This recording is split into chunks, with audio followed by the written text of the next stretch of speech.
Day, and welcome to Deepak Fertilizers and Petrochemicals Corporation Limited Q1 FY22 earnings conference call hosted by IIFL Securities Limited. As a reminder, all participant lines will be in the listen-only mode, and there will be an opportunity for you to ask questions after the presentation concludes. Should you need assistance during the conference call, please signal an operator by pressing star then zero on your touchtone phone. Please note that this conference is being recorded. I now hand the conference over to Mr. Abhijit Akela from IIFL Securities. Thank you, and over to you, Mr. Akela. Yeah, thank you, Nirav.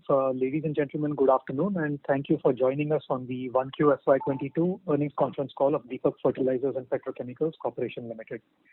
It's my pleasure to introduce the company's senior management team who are here with us to discuss the results. We have with us Mr. Sailesh Mehta, Chairman and Managing Director, Mr. Amitabh Bhargava, President and CFO, Mr. Mahesh Tirther, President Crop Nutrition Business, Mr. Suparas Jain, VP Corporate Finance, Mr. Debashish Kedia, GM Corporate Finance, and Mr. Deepak Balwani, Head of Investor Relations. We'll begin the call with opening remarks by the management team, and thereafter we can open up for a Q&A session. I would now like to hand the call over to Mr. Mehta to take proceedings forward. Thank you, and over to you, sir. Yeah, thank you, Abhi. I hope my voice is clear. A very good afternoon to all of you. I hope you and your family have taken the second COVID shots and are all safe and sound. I take the pleasure of welcoming all of you for the Q1 FY22 earnings conference call. And I also hope you have had a chance to look at the financial statements and earnings presentation that was uploaded on the exchanges on our website. So at the outset, I'm quite happy to share that the top line grew by around 37.6%. The EBITDA moved up by 6.7% and the net profit by 7.8%. And I would like to share that this is indeed a very good performance in light of the fact that in our raw materials, ammonia shot up by 102%, phosphoric acid jumped up by 49%, our RGP propylene that shot up by 50%. And despite such huge hikes, it's thanks to better capacity utilization, cost optimization, product differentiation that we have been working at, that we could enhance the margins and improve the fixed goods pricing to pass on a good chunk of these I would say price hikes. Typically the finished good pricing reflects the higher costs normally over 1 or 2 quarters, and so we see that positivity play out in the following quarters also.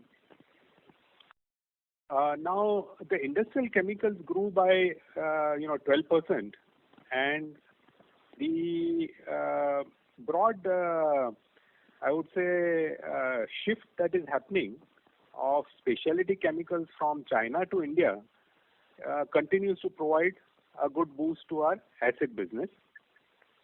Though in the acid side, in our Dahej facility, we preponed our scheduled shutdown maintenance because we found a good pocket. And so that while this quarter had an 18 days kind of planned shutdown, in the next few quarters, we will be seeing the advantage emerging. As far as IPA goes, there was a certain impact emerging out of the COVID-related disruptions. But fundamentally, we see that for the pharmaceutical sector, IPA demand and requirement will continue to grow as the pharma sector grows. In the second zone of our businesses, as far as mining chemicals goes, we recorded a growth of 54%. And Elden, which is our top grade premium product, also has improved. But we are seeing that the cement and infrastructure sector is yet to kind of recover back to the pre-COVID days. But it's a matter of, I think, a little time. And we are seeing that possibly the second half of the year, post the monsoons, will be something where we will see a positive traction. monsoons in any case, it's a little low season for the mining sector. As far as the crop nutrition business goes, here we are seeing indeed another very good quarterly performance, and the segment grew by 66.6%. And of course, this is the 7th consecutive quarter of profitability. That we had gone through a tough patch, and with the highest ever, our nitrophosphate and our NPK production. And despite all these lockdowns because of COVID, we could manage over 4,000 digital webinars and reaching out to over 60,000 farmers with our product value proposition. And more, we are now feeling confident as we see the resonance from the marketplace that our conviction in our differentiated product strategy and the way we have put in various other strategies, go-to-market strategies, that this is indeed something that is playing out, and it will be something on a sustained basis that we will see good results. As far as our overall capex plan goes, the ammonia plant that we had planned and the TAN plant in the East Coast, both are all in good control, running as per schedule. And both these additions, once implemented, is going to solidify the strong foundations of the company and help sustain and enhance our leadership that has been built over 40 years.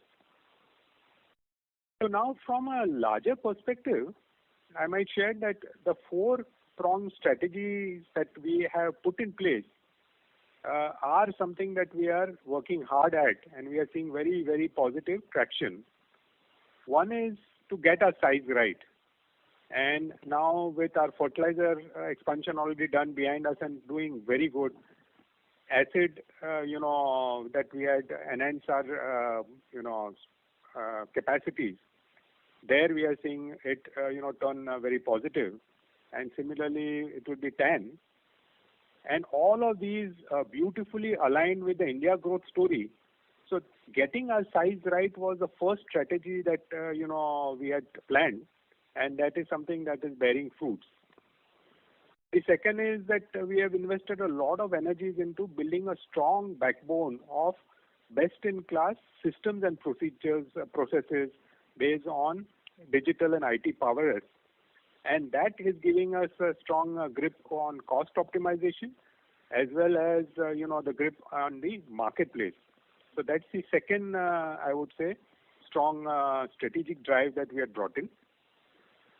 The third that we have been working on is this backward integration, which will ensure that, we bring more value into the whole chain, which is something that we have taken up in terms of the ammonia facility.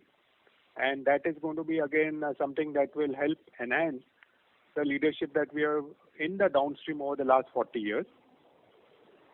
And lastly, and the most important one, is the shift from commodity to specialty that we have started, or from just products to holistic solutions to the final end consumers. And so that in all the three businesses that we are into, industrial chemicals, mining chemicals, and the crop nutrition business, all the three, this drive to move from customer to consumer and providing them holistic solutions, that we are seeing a very strong, very positive traction, and that promises to unfold an exciting future. So on that note, I would like to hand over to Ms. Amita Bhargav, our President and CFO, for a more detailed explanation on the performance of the quarter. Amita? Yeah, thank you, Mr. Mehta.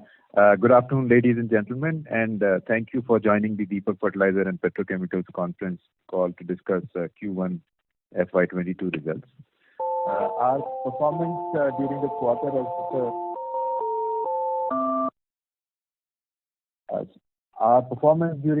as Mr. Mehta was explaining, remained strong despite pandemic-related challenges and significant adverse movement of input prices.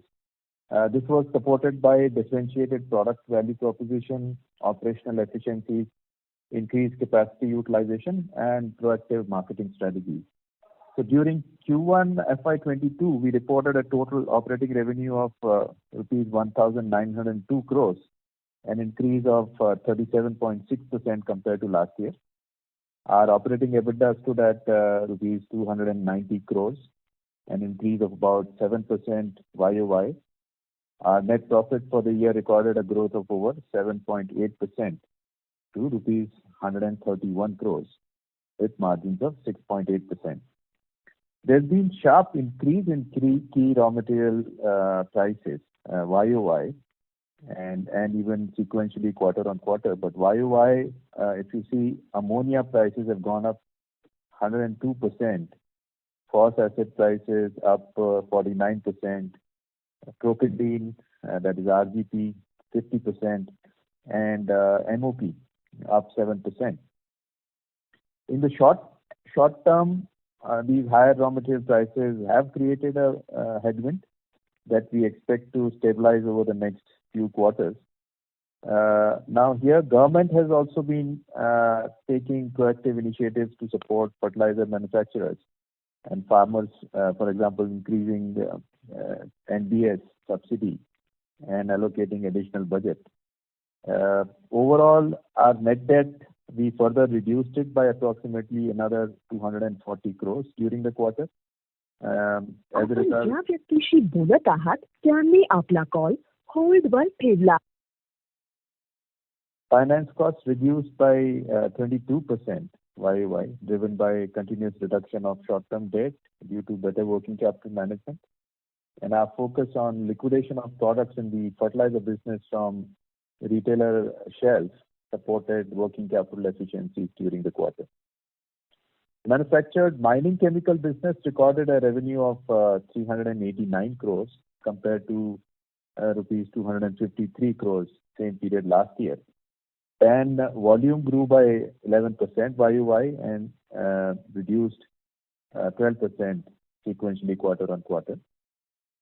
And demand was subdued as the second wave of COVID affected demand from coal, from cement and infrastructure sectors. During the quarter, our manufactured industrial chemicals business recorded a revenue of 318 crores compared to 283 crores same period last year.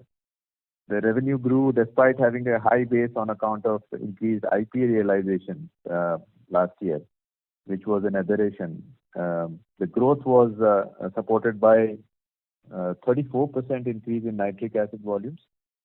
IPA sales volumes declined by 11.2% YOY. Due to the first COVID impact, as you know, IPA prices in the Q1 FY21 saw an unprecedented spike. And as expected, the current quarter has seen an overall softening of IPA prices. Now, nationwide pandemic-related restrictions affected the industry operations and thereby demand of nitric acid products, particularly for the spot market customers. Our Dahej facility also, as Mr. Mehta was explaining earlier, we advanced the scheduled maintenance shutdown for a period of 18 days, which resulted in lower volumes in Q1. Our crop nutrition business segment continued its growth momentum, and in terms of volume, it delivered 25% increase in bulk volumes YOY. Differentiated NPK, that is a Smart Tech, their volumes went up 39% YOY to 1.31 lakh tons, backed by, again, continued market development activities to create demand from the farmers.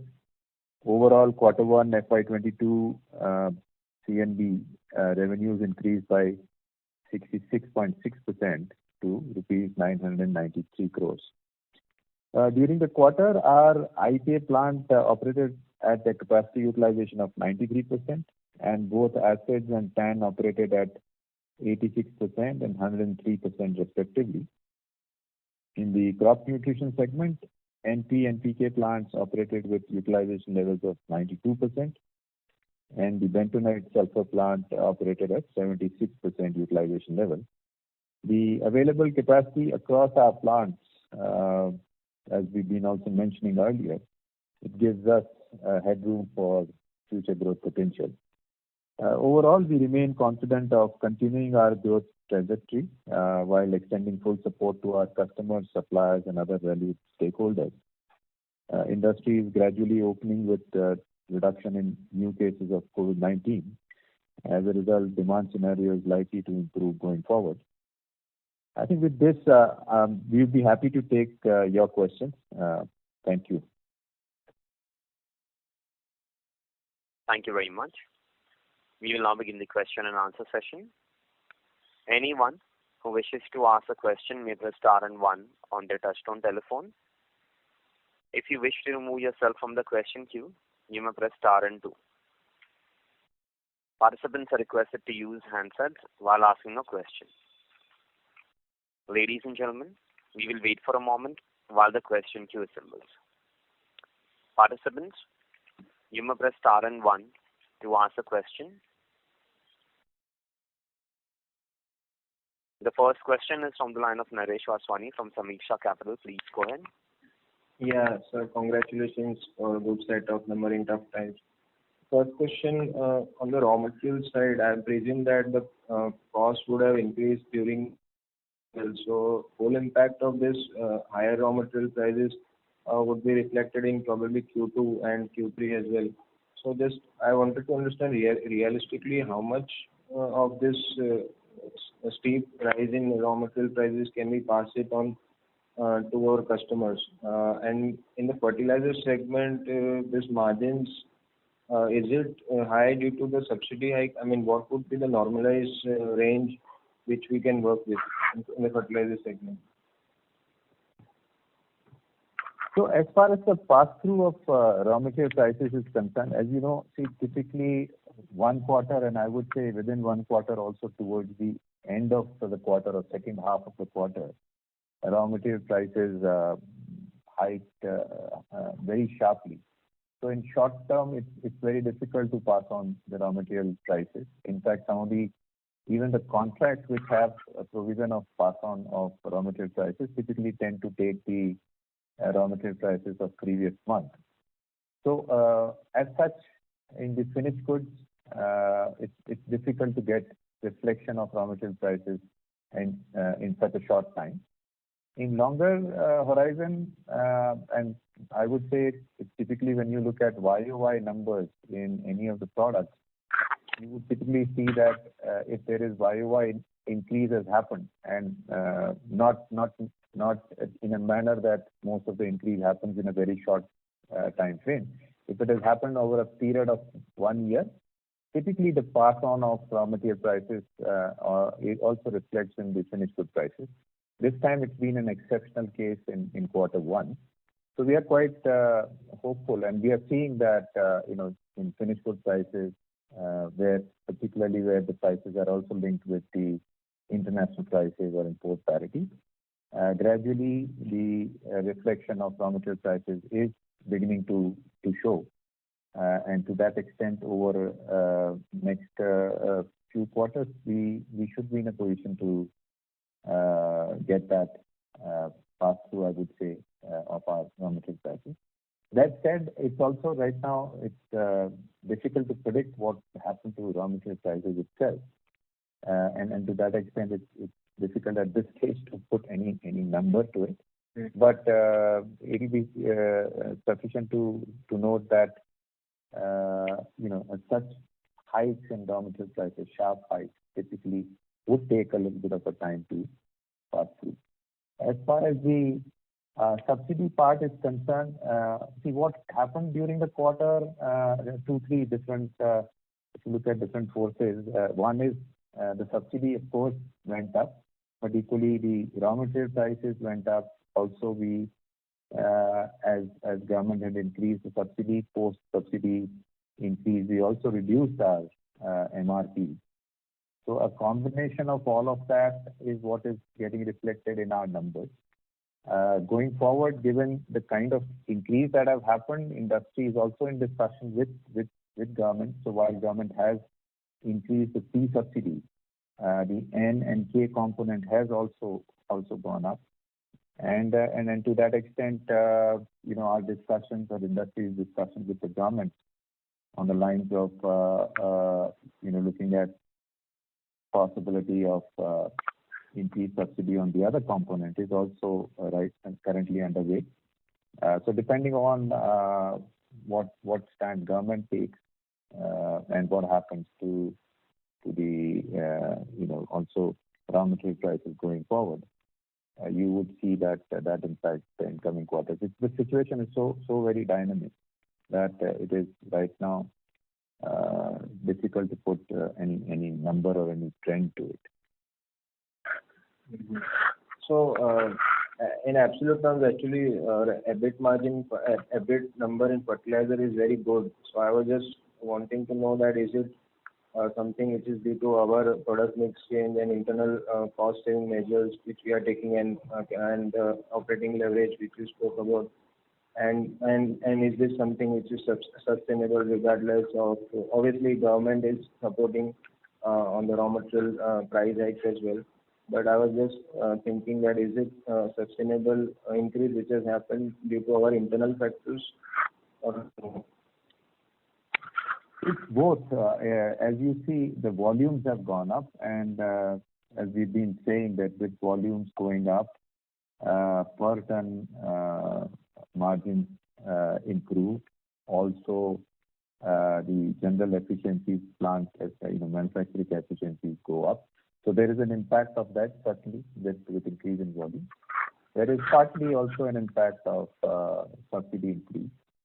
So it's a combination of both. Okay, sure. And last question, in terms of growth, our capacities are now close to optimal utilizations overall if we see. So how do we plan to grow? Ammonia project is there obviously, but in each of the segment, if you can briefly explain how will growth come in over next 2 years? So as far as fertilizer is concerned, we still have headroom, not just in bulk, but even the specialty fertilizer, that is the bentonite sulfur segment. So there is some bit of a capacity utilization that is yet to be exploited. Also, as we've been mentioning that with marginal debottlenecking both on the raw material storage and the evacuation side, the NPK capacities can be enhanced from 6 to 8 lakh tons. So while vis-a-vis 6 lakh tons, while our capacity utilizations are now inching up closer to 90% or thereabout, but 8 lakh tons is there is that headroom available. So that bit of debottlenecking, which is marginal in terms of any capex that may be required. So that's as far as fertilizer. And in fertilizer, the other aspect also is that we are also launching crop-specific formulations on nutrients, which is where in terms of volume we would still be restricted by the 8 lakh tons, I would say, but that's a value enhancement products that we are going to be launching from this Rabi season, and that should result in better margins, even though volumes may again remain restricted to 8 lakh tons. Maybe I'll ask my colleague Mahesh also to add a few words to this. Mahesh, would you like to just? Sure, Amitabh. Sure. Thank you very much for the question, and I will not report what Amitabh has said. I'll just give you perspective of the key question here was that how do you see sustenance of such a great financial performance? So first of all, let's reflect in the last 7 quarters we have continuously grown our fertilizer business. It's basically based on our launch of differentiated NPKs, utilization of our capacity. We also had spare capacity of NP. We also increased our NP share. We also enhanced our specialty business, manufactured and traded both.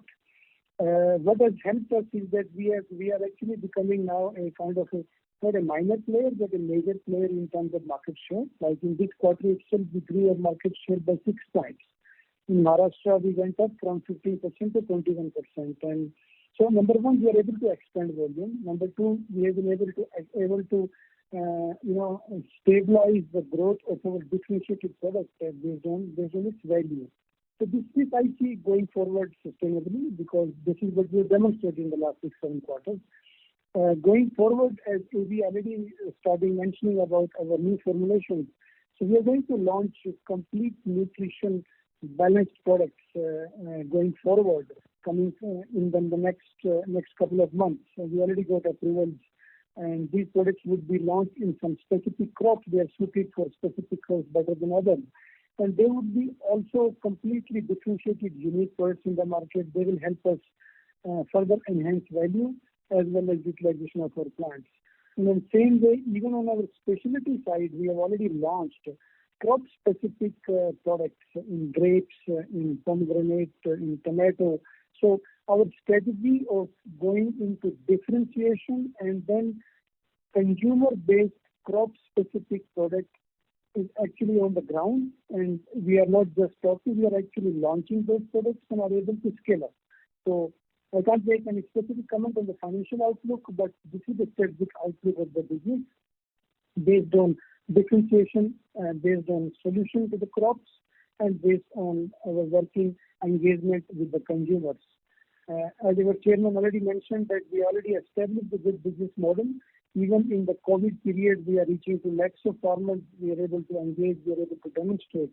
So we set up a complete go-to-market strategy and a portfolio strategy based on these two factors as you mentioned.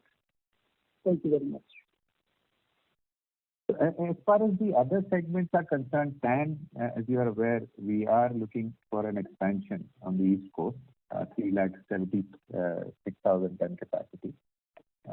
As far as IPA is concerned, as of now, there is no plan for expansion. We are watching the IPA, the entire environment in terms of what are the sustainability of long-term margins.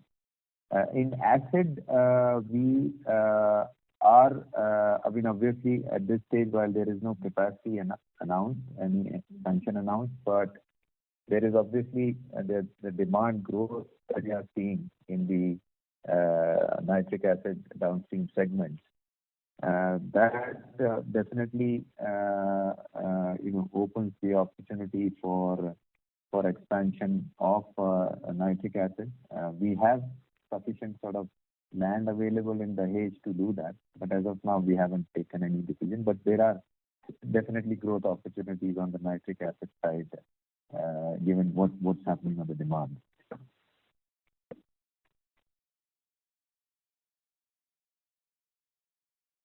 The line for the participant comes. We move on to the next participant. Sure. Next question is from the line of Nishit Shah from Equitas. Please go ahead. Good evening, sir, and congratulations on good set of numbers.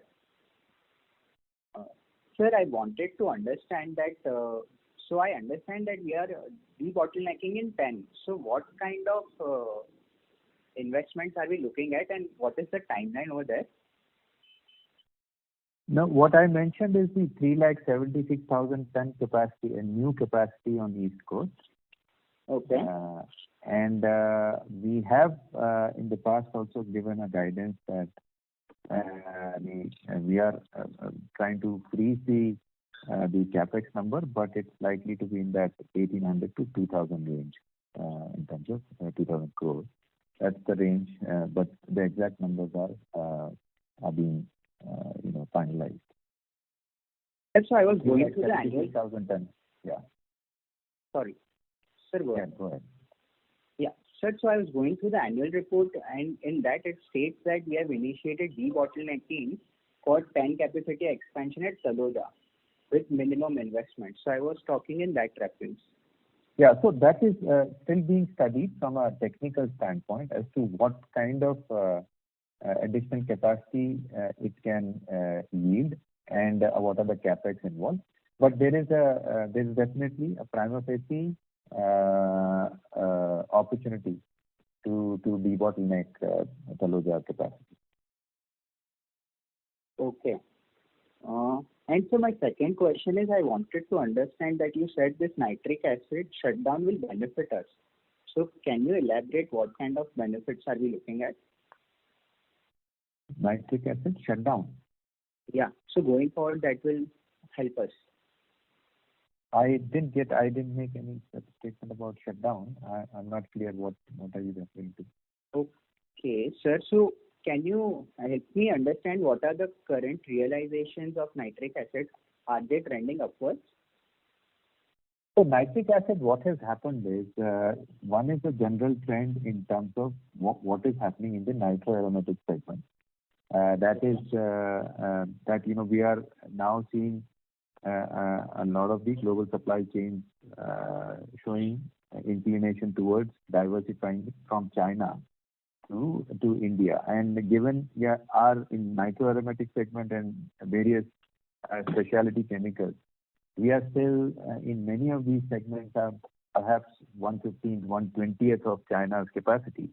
Even a small, I would say, diversion from China could be a significant number on our base.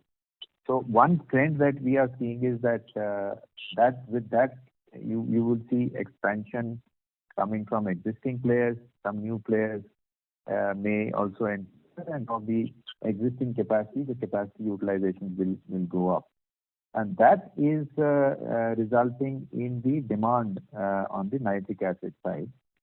But what has happened in Q1 specifically is that because of even second wave COVID-related restrictions, spot segment has seen a reduction in demand. Also, what had happened is some of the other players who are into nitric acid segment, their downstream capacities of their where the nitric acid goes, they were also, because of COVID-related challenges, were not operational. As a result, there was more acid into the market. So an impact of that has been felt in Q1. But directionally speaking, we are, and I've said that earlier as well, that we are seeing that nitric acid remaining short for foreseeable future. In fact, our estimate is that till 24, 25 and even beyond, given what is happening to the demand side, and now we are seeing demand shaping up compared to the supplies, this product will remain short, and an effect of that should reflect in the realizations of demand. Okay, got it, sir. Thank you. Thank you. The next question is from the line of Lokesh Manik from Vallum Capital. Please go ahead. Yes. Hi, good afternoon, Namita. My first question was a clarification on which I required on the fertilizer business. We've seen very good margins. Has there been any impact of low-cost inventory coming in from last quarter in this quarter? Yes, that's what I mentioned, that the numbers are a combination of the higher capacity utilization, higher volume, right, and also benefit of subsidy. Okay. But like I was also mentioning, that there were, as much as there was subsidy, there was also, we reduced our MRP post the subsidy announcement, and some of the effect of raw material prices has also got reflected. So it's a combination of all these 3-4 things that is reflecting. But certainly, yes, that's the. Yeah. So going forward, if the raw material prices today are higher, it's at ammonia is at about $500, if I'm not mistaken, would they start reflecting in the second quarter onwards in the fertilizer business?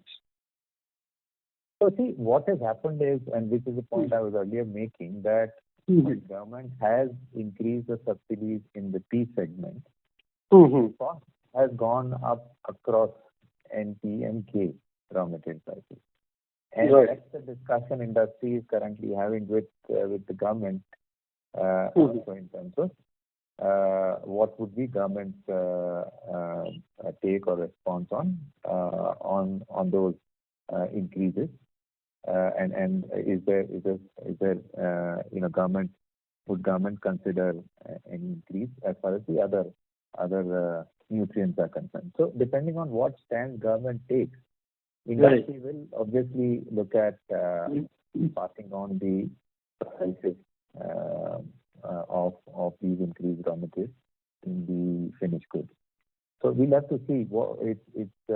I think it's not just what we do and what industry does, but it's also what government does is Correct. key to this question. Correct.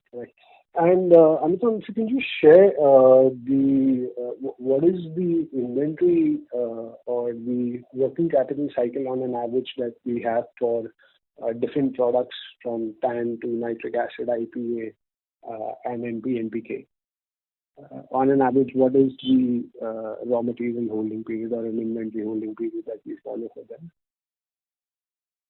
See, for IPA, and so there are at least two products which have a season involved, which is fertilizer and to an extent even TAN. TAN has this is the second quarter is a lean season because that's during this period. So the working capital cycle also changes quarter on quarter for these two products. In fact, in fertilizer, I think I earlier also said that post the Rabi season, you typically are building inventory till monsoon comes, and so therefore, if you see the working capital cycle during that period, it peaks just before June. And June is when you would get a big chunk of your payment, and the numbers, working capital numbers, substantially change for CNB.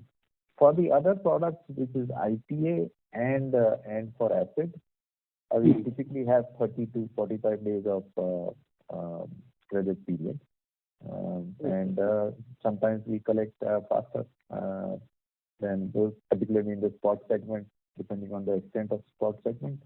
Your working capital cycle could be faster than 30 to 45 days. Understood. Just a small request, Amitabh, if data disclosure can be consistent, because this quarter we are seeing that nitric acid revenue and IPA has been combined.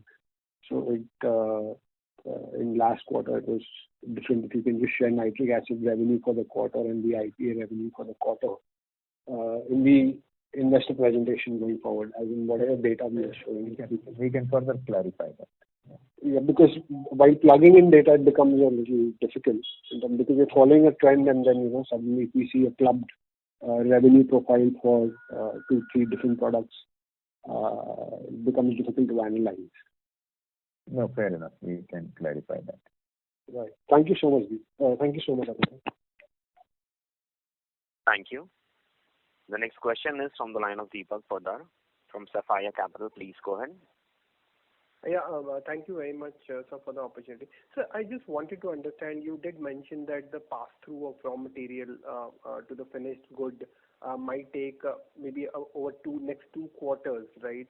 So that's the time period when one should expect your margins to normalize, maybe the impact that we are seeing this quarter. So yeah. So see, I think that it's as simple as it may sound. See, one is of course the prices, finished good prices have to start reflecting, or the raw material prices increase needs to start reflecting in the finished good prices. There is also a play of a particular season. So in certain season, in TAN for example, is a lean season in Q2. Now in Q2, therefore, even though normally if it was any other period, the reflection of raw material prices and finished good has been much faster. If you have a lean season where the consumptions are low, it could take a little longer. But if you compare YOY, typically any increase in any of these segments, you would see that unless there is a very, very sharp increase in a very short period, you would typically see that the margins, per ton margins, kind of remain sort of steady, and that is the point you need to see. Quarter on quarter, there would always be these fluctuations. So even last year also, if you see the way the chemical segment picked up by the second half. So you can expect that as the demand also goes up in these segments, the pass-through of raw material prices and finished good prices would be far swifter. correct. So by third quarter, one should assume that this pass-through should be complete, like by third quarter, by December. I can't say complete or otherwise, but yes, by third quarter, by third and fourth quarter, you would see obviously much better sort of pass-through of these raw material prices. But equally, one needs to watch out what happens to raw material prices, and therefore, if raw material prices remain at that level, yes, that's pretty that statement that we get passed on and by third, fourth quarter is a fair statement. But if the prices go down or go up from here, we'll have to see. Yeah. That's a fair comment. But do we have any kind of view that how can the raw material prices behave, or it would be very difficult on your part to give any kind of comment on that? See, right now, given the sharp increases that have happened, we believe that at least ammonia prices should, from here on, the run-up on the upper side, high side should be limited. Phosphoric acid is, in general, phosphatic fertilizer prices globally are going up, and we'll have to see because these prices get fixed quarterly basis, and also typically it's a very, as far as the suppliers are concerned, there are limited suppliers globally, and to that extent, negotiation happens on a, I would say, party-to-party basis or bilateral basis. So to that extent, we'll have to wait and see what happens in Q3 and Q4 on phosphoric acid prices. But the other commodities have run up already, and we hope that from here on, the further run up on the higher side would be limited. Limited, yeah, fair enough. Yeah. Okay, yeah, that's it from my side. All the way there. Thank you. Thank you. Next question is from the line of Surbhi Sarugui from SMIFS Capital. Please go ahead. Hello, am I audible? Yes, ma'am. Okay. Sir, my question is that in your press release, you have mentioned that you have received approval for nutrient-based subsidy for crop-specific grades by government. So, can you quantify the amount of subsidy? What would be the amount of subsidy? Manish, would you like to answer? This is more about our new product. Certainly, Amitabh, I can answer that. So, see, the subsidy in complex NPK fertilizer are driven by the NBS. They are declared for N, P, and K, as well as for two micronutrients, which is boron and zinc. So they are the fixed rates, and depending on how much is the use of particular nutrient in a particular product formulation, you can calculate that.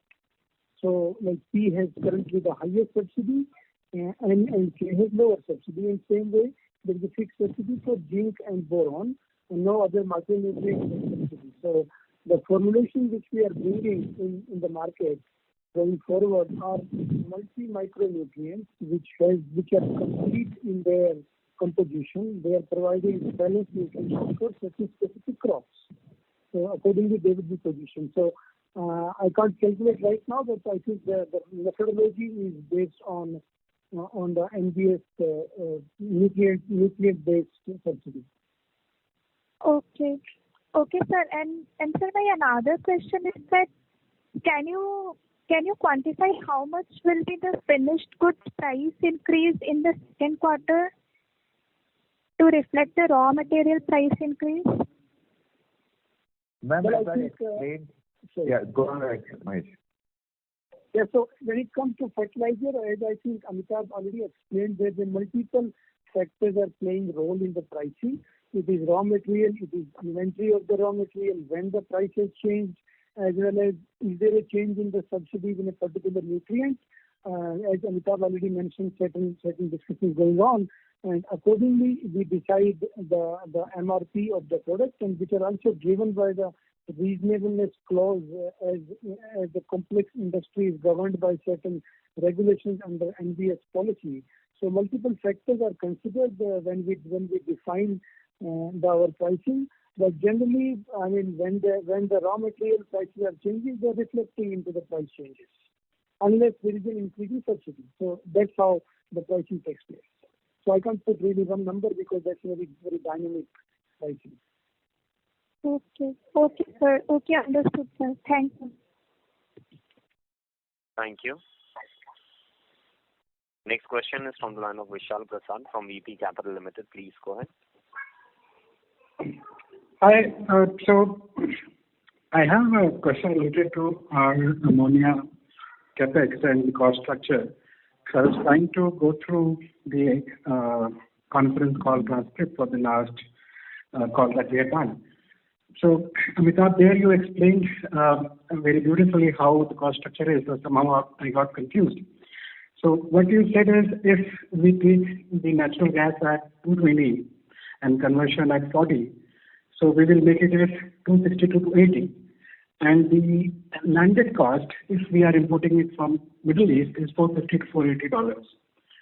That's what I understood. But if we are trying to import it from Middle East, then our competition in South India, one of the fertilizer companies, they said in the last call that FOB of ammonia is $260 to $280. And another part that you said is $80 would be the transportation cost. So it comes to be 360 or something. So is there something that I'm missing? If you could help me with that. See, first is any number that you take of ammonia, whether 260, 280, 300, 350, that only reflects a point in time what the ammonia prices are. Today, for example, ammonia prices are as high as $650 FOB Middle East. So the way you need to look at this ammonia project is this from a cost perspective? Because we have a choice of buying ammonia or making it here. So in buy versus make decision, what we believe is that making makes sense if you are one of the more competitive cost producers of that commodity at least in the region, if not globally. And that is where I had explained this aspect that while ammonia would go through its cycle from 250 to now 650, it will go up and down. But when we look at our gas prices, if today when we move ammonia from Middle East to our plant, we incur almost $80 to $90 of transportation cost. You translate that into gas, it translates to about $3 per MMBtu of gas price, just from a conversion standpoint. We also have, as I was mentioning earlier, that we have government of Maharashtra under their ultra mega project scheme has given us fiscal incentives where equivalent of the state GST that is payable on the fertilizer, that state GST portion would be reimbursed to us over a period of say 15 to 20 years till we recover 75% of our project cost.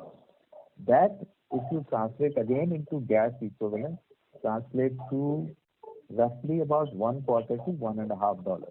So what it means is that by producing this ammonia here, you are saving $4.50, roughly $4.50 of gas. Now, so long as our estimate is that even at the current level of increased commodity prices, the landed cost of long-term gas, and one should not confuse with the gas prices that one keeps seeing on the spot segment, which fluctuates quite a lot. But on a long-term basis, if the gas price or the landed price of gas is about $8.50, and if I am making a saving of $4.50 because of all these factors in ammonia terms, then it's as good as manufacturing this ammonia at a gas price of $4. Now, $4, if today you want to set up a ammonia plant in Middle East, or any plant that is based on natural gas, the transfer pricing of gas that you would get from suppliers there would not be less than $4, which means that this plant is as good as being set up in Middle East at the source of gas, the cheapest, perhaps regionally speaking, is the cheapest source of gas that is available. And if you compare yourself from a construction cost point of view or a capital cost point of view, typically India from a construction point of view is at least 15 to 20% cheaper than the construction cost in Middle East. And that's the additional, I would say, advantage. So long as I am convinced that this plant, I'm setting it up in Middle East at a source of gas which is perhaps the most competitive gas source in the region, then doesn't matter what happens to commodity, I would always remain on a long horizon. I would always remain better off making ammonia as opposed to buying ammonia. Now that one can take $650 of FOB Middle East and do this calculation, and one would come up with huge number in terms of the delta. While if you look at this from a $250 or $280, then that number would obviously look a different number. What as a data, another data point that I must mention here is that in last 10 to 12 years, our purchase of ammonia from Middle East has been on an average anywhere between $390 to $400 of FOB Middle East. That is the price at which we have typically bought ammonia. So you can plug in that number. I mean, for the sake of calculation, one can plug in that number. But we also believe that given what is happening globally in terms of carbon emission and hydrogen becoming a fuel of choice, you would see ammonia also becoming a carrier of hydrogen from a trade perspective, because hydrogen per se cannot be carried. It's a very highly explosive material. So the commodity cycle of ammonia in next 10 years, we believe is going to be different from or more inflationary than what it was in 10 years. But one can apply any of these numbers. But I think fundamentally one should look at it, are you cost competitive regionally? If the answer is yes, you would always be better off making ammonia as opposed to buying it. Got it. So let's say ammonia SOP is $250, then we just need to add $90 or $80 of transportation. So that will give me the factory price, or is there anything else that I'm missing? So I don't know whether I should answer this question, because your assumption on $250. But just assuming that it is $250, and it can be anything. So like I said, the data point is we have bought ammonia at $400 FOB Middle East in past 10 years. The current prices of ammonia are at $650. Now you apply any number, but if you whatever number you take, on top of it, you should apply $80 to $90 as something that we would save. We also have a saving of $40 to $45 because of state incentives being granted to us, and there is roughly about $10 to $12 of saving that we get in steam, because this ammonia plant would export steam, and which has a value in terms of it being utilized in our Taloja facility. So you can apply any of those numbers to your calculation. Okay, great. One final question. So I was reading your annual report, and they mentioned that earlier 2,900 crores we will spend on the ammonia factory, and then it increased to 4,100 crores. So what happened? I mean, why this extra $1,200? And I looked at the land cost also, it was 120 crores extra for you. So is there something else happening there? So 2,900 crore was based on an assumption that the existing plant, many of the utilities would be utilized for the same plant. But that is not something that is possible, because we are this plant is obviously located at some distance from the current plant. Plus, the current plant doesn't have that kind of utility. As the more detailed engineering was done, the current plant utilities are not sufficient for this. Number one. Number two, there were a number of other,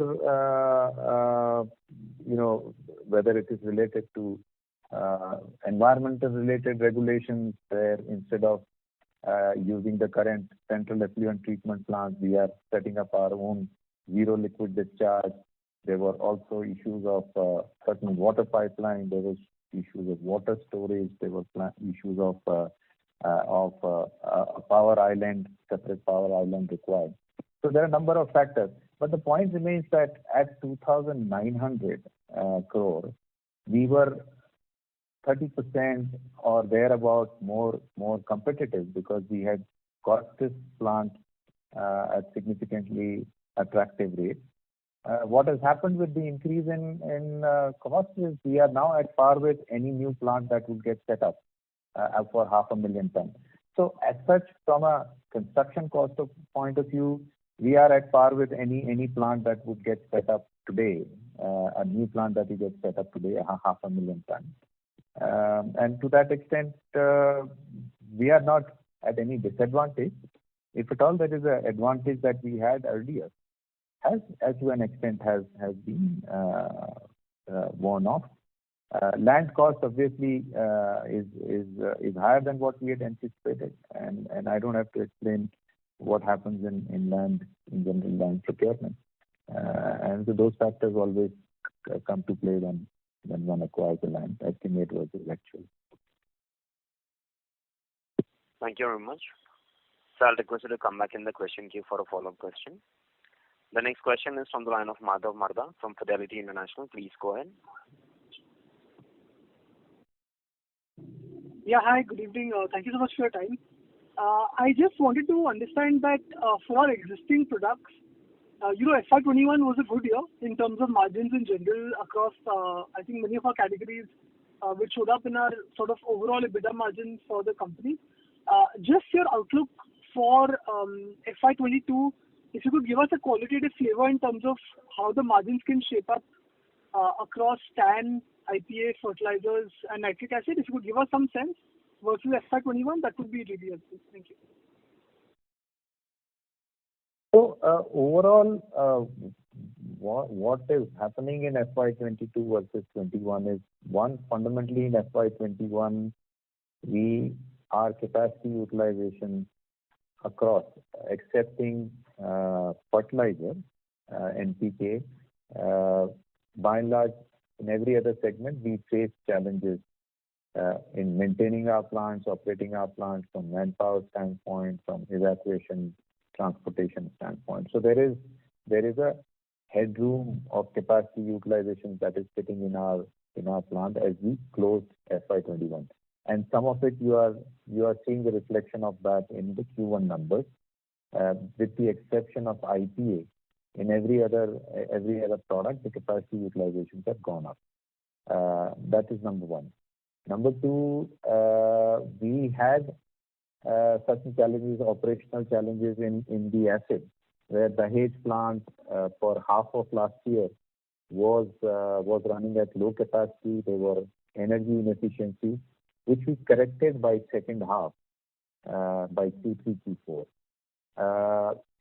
If one were to remove Q1 performance in Dahej, where we took a shutdown, an annual shutdown, we preponed it.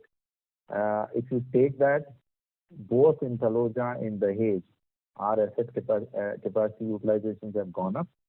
Also, all those anomalies which were there on the cost structure, those have been taken care of. So you would hopefully see better cost efficiencies as far as the acid is concerned, because your capacity utilizations are better, and also some of those energy inefficiency issues have been sorted out.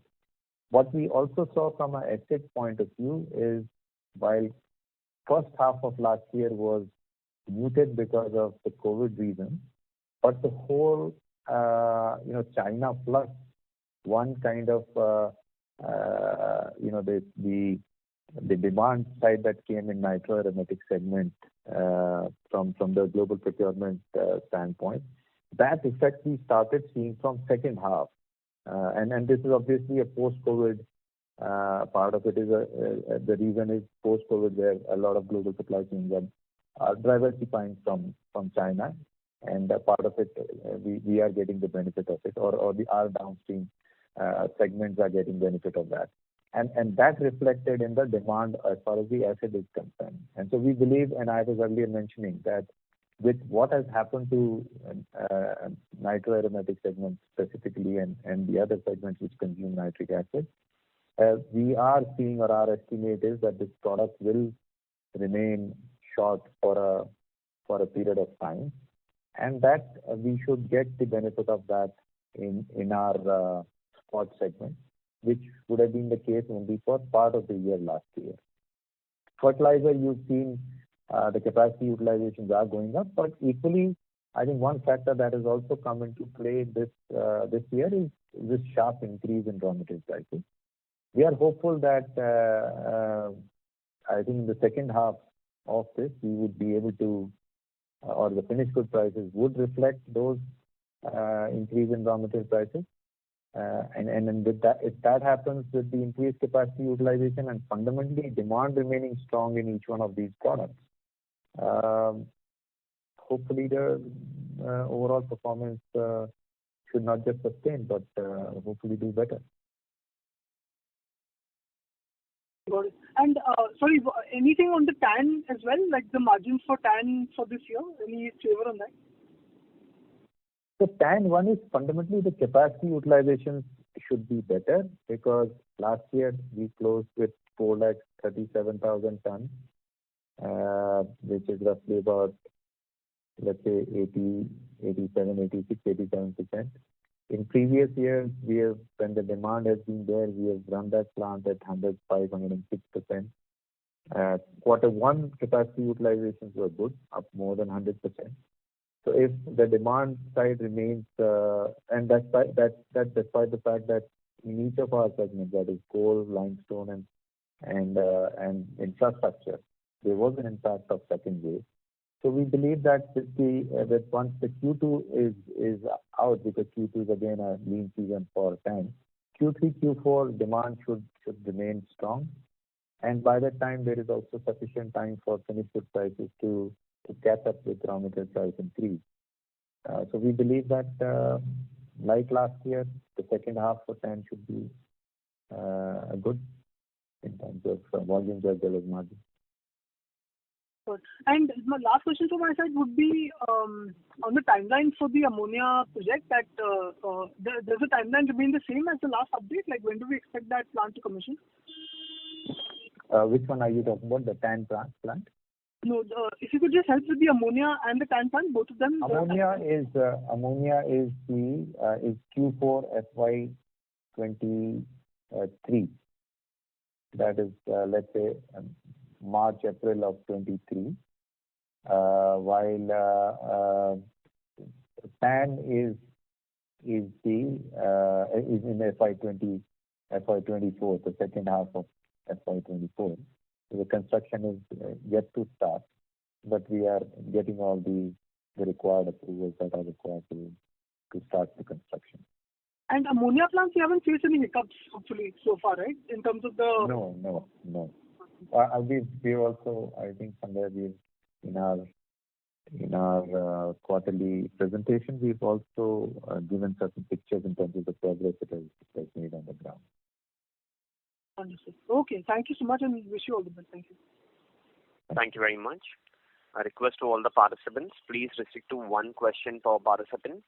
If time permits, please come back in the question queue for a follow-up question. The next question is from the line of Manish Jain from Money Life Advisory Service. Please go ahead.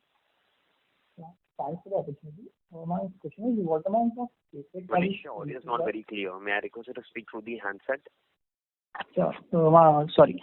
Thanks for the opportunity. My first question is, what amount of CapEx will be looking at in the next 2-3 years? And the second is, what kind of risk are we looking in the near future? Yeah, on CapEx, your point on risk is related to CapEx you're asking, or that's a general? No, just in general. So as far as the capex is concerned, we've mentioned that ammonia is overall is about 4,350 odd crores. We closed the year last year at about 1,500 crores. So we have additional roughly in both years, roughly about 1,350 to 1,400 crore each in the next 2 years. In TAN, I had just mentioned we are yet to get the exact numbers, but 1,800 to 2,000 crore is once the construction starts over next 3 years, about 36 odd months. So that's the way the capex would pan out. As far as your question on risk is concerned, so fundamentally in our business,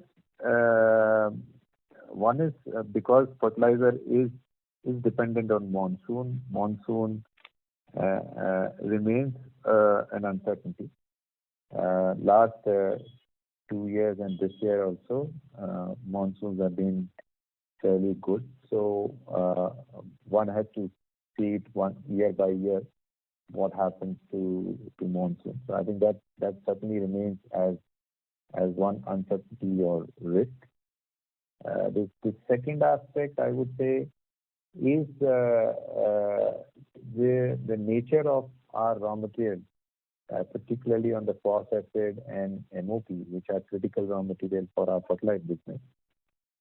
In general, from the supply side, it's a sort of an oligopoly or a very limited suppliers are there globally because the reserve of the underlying rock phosphate or those are concentrated in certain regions, and therefore what happens in those regions and it's always when you have suppliers who are limited, there would always be price as well as availability aspects.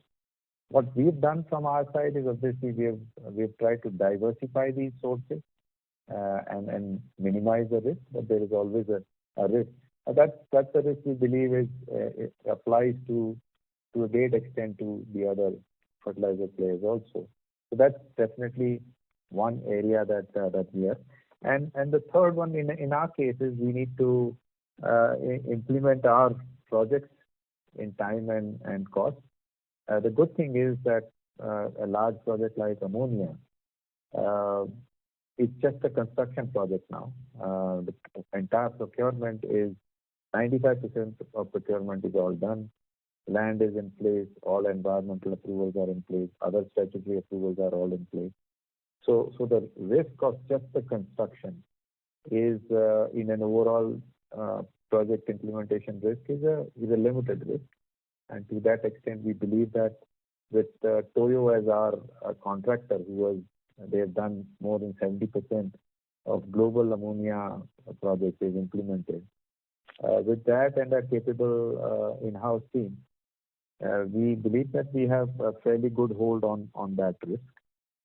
I think that those are the three areas that obviously we believe are uncertainties or risks.